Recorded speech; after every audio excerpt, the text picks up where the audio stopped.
ability to make sure that the institution is running well, and the strength of your board will determine the strength of your organization.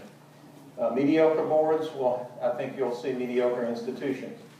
So you as a board member are crucial to the success of that organization. And when you think about it, it's a privilege for you to serve on that board. It's not just your typical nonprofit board. And one thing we tried to do at the Virginia Historical Society is to tell our board members, you're not just on any board. You're on a board that was with an institution established in 1831, and you play an important role. We open every board meeting with minutes from 100 years ago. And we did that to let them realize that you're part of history. You're part of history. And what they did and did then affects us today. And what we say and do today will be read 100 years from now. We better get it right. So that's a practice that I encourage people to follow. To give your board a sense of what it is, that their board members a sense of what they do is important. 2, go for the best. And you want to seek the highest level of talent, capacity, and commitment. And how do you do that? How do you possibly get the best people? Well, it's a very long and tedious process. Your nominating our governance committee, as far as I'm concerned, is your most important board committee. It's more important than finance. It's more important than development. Because this is the committee that will get the people on the board that you need to do the job. And so we put some of our strongest board members on our nominating committee at the Virginia Historical Society. We did not elect new trustees. We had 6 board meetings a year, and we would elect our new trustees in November. But that nominating committee started meeting in January. And it was a very orderly process. And we went through the process by doing this. We had we're not talking about strategic plans, but we had a strategic plan that had been board approved, which we reviewed at every board meeting, and all evaluations were based on that. And we based who we wanted to get on the board based on the strategic plan. And for example, one of the goals was to have more outreach statewide. Well, that meant we needed to get more people on our board who came from outside the Richmond area. So that there was who we got on the board was a strategic decision. And that should be the case with yours. Not that, so-and-so's a good friend and she would bring a lot of enthusiasm. It has to be more than that. What does that person bring to the board? And this committee would meet, as I say, beginning in January, meet throughout the year. We had a strict rotating system of usually 4 trustees going off, 4 trustees coming on board. And we were very strict about that. We didn't mess around with the bylaws. It gets very confusing. And by the spring, for 4 slots, we would have up to 25 or 30 names that we were considering for that position. We solicit our board. We'd go look at other organizations and who they had. And we would strategically target them. We would go talk to them and try to persuade them. And by taking this very strategic and orderly process, we were able to build up by, within 10 years, one of the strongest boards in the Commonwealth of Virginia. And it was a very powerful board. So go for the best people you possibly can to do it in an orderly process based on your strategic thinking.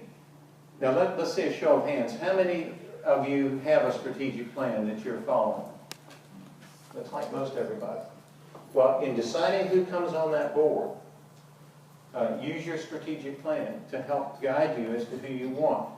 And I know you are restricted in most cases as to who can come on your board, but try to do the best you can within that. Know who you're looking for that might be coming out. So you need to prepare them.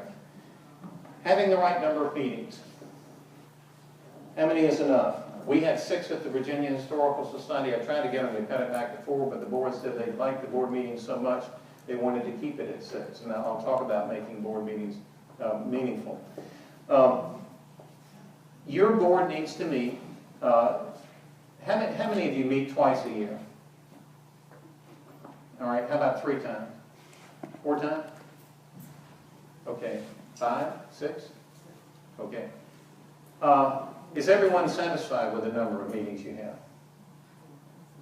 We have too many. Okay. It's either that people say too many or not enough. One thing about board meetings, and I think two is, as far as I'm concerned, is too few. And sometimes that's hard when you have a board that comes from a great distance. But remember, every board meeting is a development opportunity. Every board meeting is a development opportunity. And sitting around that table are some of your best potential donors. And every board meeting should, in some way, appeal to them. And that's why I want to turn to the next one, which is more important, I think, is make your board meetings meaningful.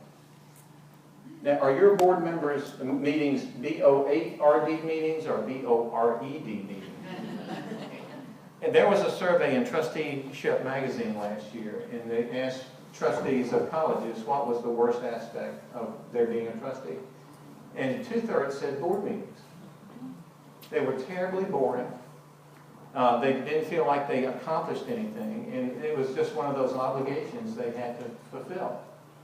And we believe very strongly in making your board meetings meaningful, and we talk about 2 or 3 things. Every board meeting needs to have, first of all, they need to inform, they need to be informative.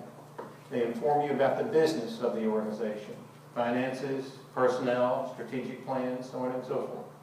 They need to inform. Second, every board meeting, particularly with a historical organization, needs to be educational. Now, what do I mean by that? Civil War Trust is a client of ours. And halfway through the board meeting, they hand out a quiz at every board meeting about the Civil War. And they're questions that the board members have to answer. Because if you're on a history organization, you should know something about the history of the organization. But that quiz relates to the history that is interpreted. And the board has really gotten into it. Whoever wins it gets a prize. The American Museum of the American Revolution, they have 3-hour board meetings. We have gotten them that halfway through the board meeting, they do a discussion topic. And the one coming up in December, they're going to discuss that they will have read an article in advance. Were the Tories really traitors? Or were they the true patriots? And they will get into an interesting discussion about the Tories. And then they'll take this intellectual break and then get back to the normal business. These discussions halfway through the board meeting have been very exciting and have stimulated their interest. And they say they make the meetings much more interesting. At the Virginia Historical Society, we open every board meeting with minutes from 100 years ago. We always close with new treasures from the collection. We told stories about that. So have history as part of your board meeting. I guarantee you it will make it much more interesting. The third element, make sure your board meetings, you engage the audience. That people just don't stand up and drone on reports. Engage people in discussion. And make sure that everyone sitting around that table has an opportunity to speak. And set up action items or whatever. Make your board meeting where everyone has an opportunity to speak. And fourth, every board member should be inspired coming out of that board meeting, that it was such a meaningful experience that they're inspired to actually do another board meeting. And then make good use of all your committees. I'm sure that we've found that a lot where committees are in name only. And some trustees are not on committees and others are. Every committee should have a function, should have a job description, should be required to have a minimum number of meetings every year, and have action items that they bring to the board. And we find this a lot. That, as I say, non-working committees are committees that just don't meet, don't have people on them. And this is the way you really get work done. And so you should have good, strong working committees as much as possible. Bring new blood on the board as much as possible. I can't imagine this being a problem here, but some boards have people that have been on there for 20 or 25 years. And there's, well, I won't say nothing wrong with that. We were very strict about bringing new people. We had one, when you came on the board of the VHS, it was 1 6-year term rather than 3 and 3. And then you could go off and come back. But we were constantly, we had enough continuity of senior people on there and new blood coming on, and it made the board much more dynamic. And then the last thing I want to talk about, and I'll bring this to a close, is collective leadership. I'm a strong advocate in collective leadership, and that is the role of the CEO and staff in the board. Organizations that really work well and most efficiently have a close working relationship between the board and the CEO and the staff. And it's called collective leadership. The old rule of thumb is the board makes the policy, the staff carries it out. It should be the board working closely with the staff, develops the policy, and the staff working with a close support of the board executes it. And there should be no walls, or very few walls, no secrets. There should be no parking lot committees. That if you have a good executive director, and you should, every one of you should, he or she should be working closely with your board, your partners, your colleagues. You all have the same mission in mind. And that CEO is there every day, and we've all seen this, where the board comes up with a wonderful idea, and the staff says, that's great, but if we take this on, we're going to have to drop such and such. It would be better that that person was involved in the discussion as it goes forward. So collective leadership, and we had a very strong board at the Virginia Historical Society. They looked to me for leadership. I looked to them for leadership, and you have to work in sync. And collective leadership is very important. That's why we have it on that quiz, that 10-point quiz. The board and staff, particularly senior management, work closely together as a team. And I guarantee you, if you're not working as efficiently as you should. And I think I've run out of time. No, you've still got time to. Oh, okay. I'm still on the hot seat. All right, let's throw it open for questions. And here are some specific issues. Yes. There's a big difference between museum house boards and the Virginia Historical Society. Yes. I was curious, do you do any work with Virginia to help museum houses, or do you help them with board development? I mean, is there, I would assume, is that part of the role for them? Do we help? Well, what I mean is that we have a plethora of museum houses. Yeah. We have a plethora of Virginia museum houses. Yeah. There are differences in recruiting for museum house per se Yes. than there is for Virginia Historical Society, right? Exactly. And of course, you all are in a unique situation that you have to recruit within your membership, which is even more confining. But I don't want to say more confining, is a greater challenge. But I still would argue that you need to select your trustees strategically and find those within your membership or within your cohorts who can help you do the job. And every decision needs to be based on that one. And back to the strategic plan, I hope every one of you have one. You're working it, it's reviewed at every board member meeting. Every board meeting reviews that strategic plan, and all evaluations, performance evaluations, are based on the plan, the progress on the plan. That way you don't put it on the shelf and forget it. But does that answer your question? Or I was just wondering that, because I know that a lot of times museum houses come back time, yeah.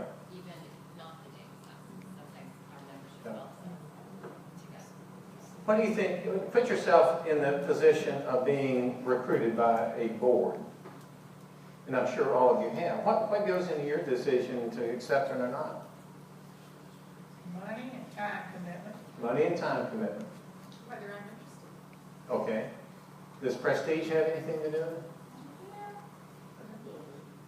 it? Is the mission of what they're doing have anything to do with it? Yeah. Okay, that's important.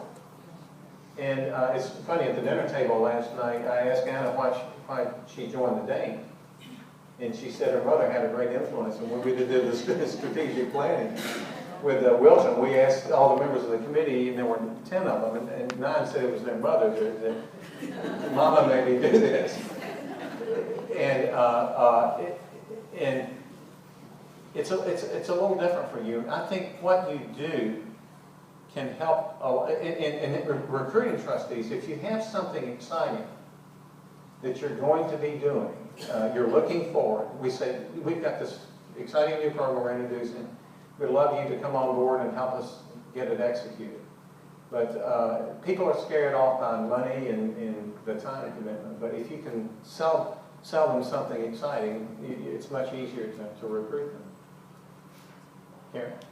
A specific question. We have Dumbarton House is, of course, the national headquarters for the society. Yeah. So we have a board that's about 60 plus because we have a representative from Yeah. each of the corporate Yeah. societies. And those corporate society representatives are appointed. Mhm. So the Dumbarton House board cannot go out and recruit. They're Mhm. appointed Yeah. by state presidents. I see our executive committee and committee chairs Mhm. operating a lot more kind of similarly or analogously Yeah. to other nonprofit Yeah. boards.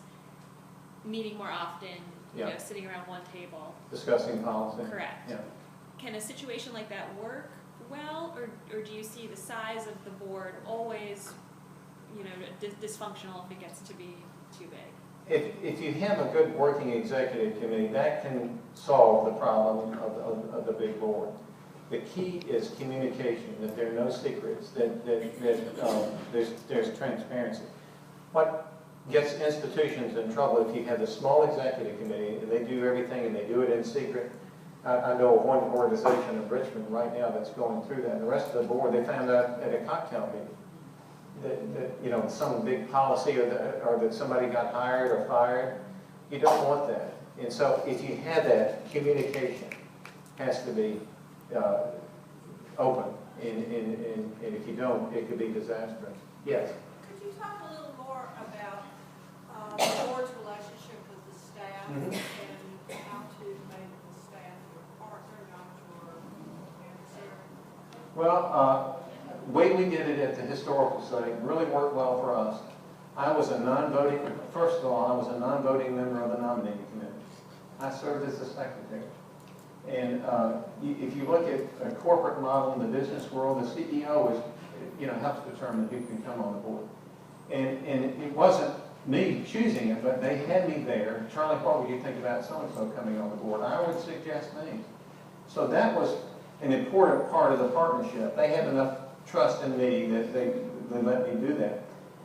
One thing, and I mentioned this to a group last night, the board must have enough confidence in itself that it doesn't feel threatened or jealous of the staff. And the board and the staff must have enough confidence in itself that it doesn't feel threatened and jealous of the board. They were all in this together. So, the nominating committee, another key is the CEO and the chairman need to work closely together. And this is one of the first things that we change chairman every 2 years. And I tried, and it was successful, to develop a good working relationship with my board chairman. We would meet at least once a week. If there was a conference coming up, I would quite often invite him or her to come with me and to learn together. If a problem emerged on staff, I would tell this to the chairman and said, do we need to inform the executive committee of the full board?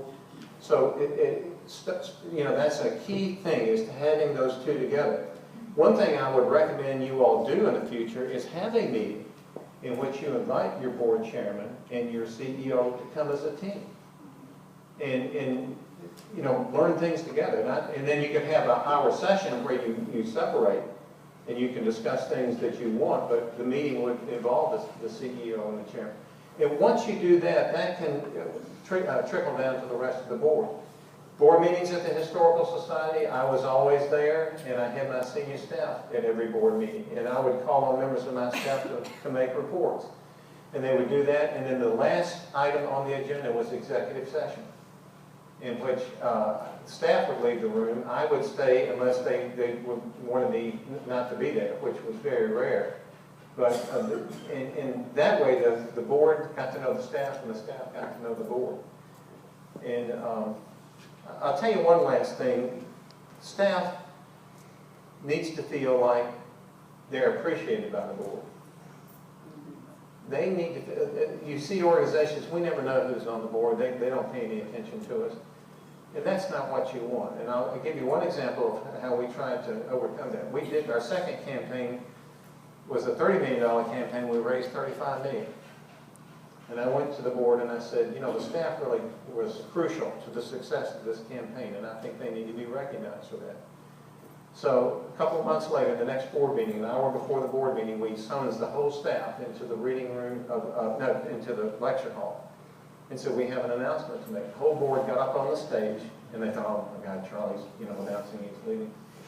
And our chairman got up and said, we have finished a very successful campaign, and you were key to that success, and we really appreciate it and wanted to let you know that in this morning's mail, we dropped a bonus check to each one of you as an appreciation for what you've done. And then they got off and they shook hands with every member of that staff.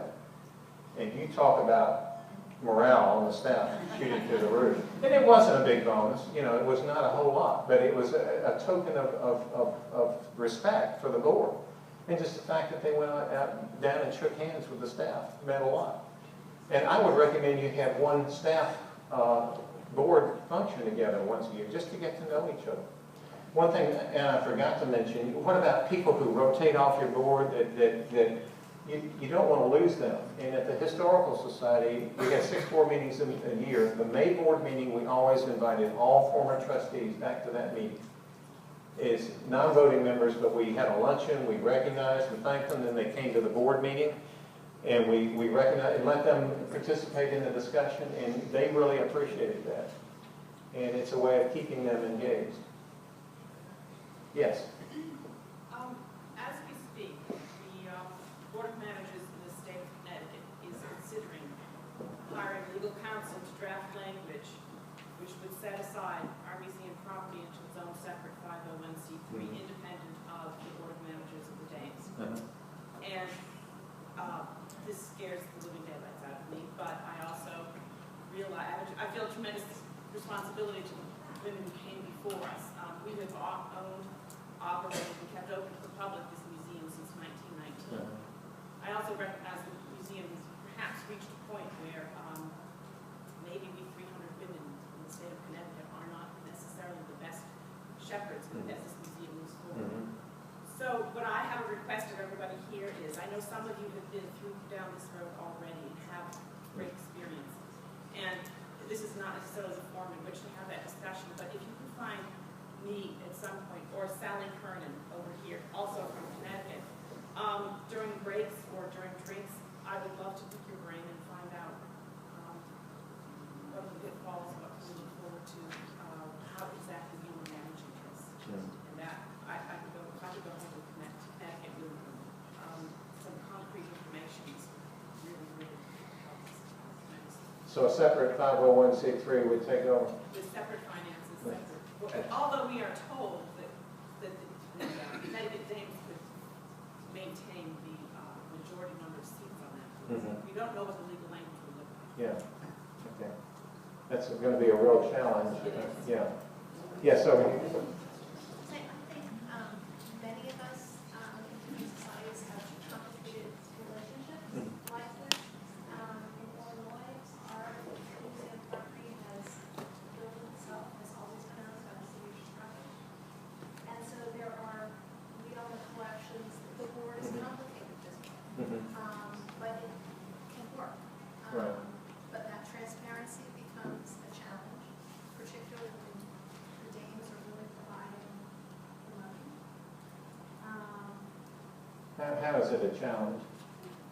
I think that there are different priorities and different senses of ownership. The staff is also primarily volunteer docent.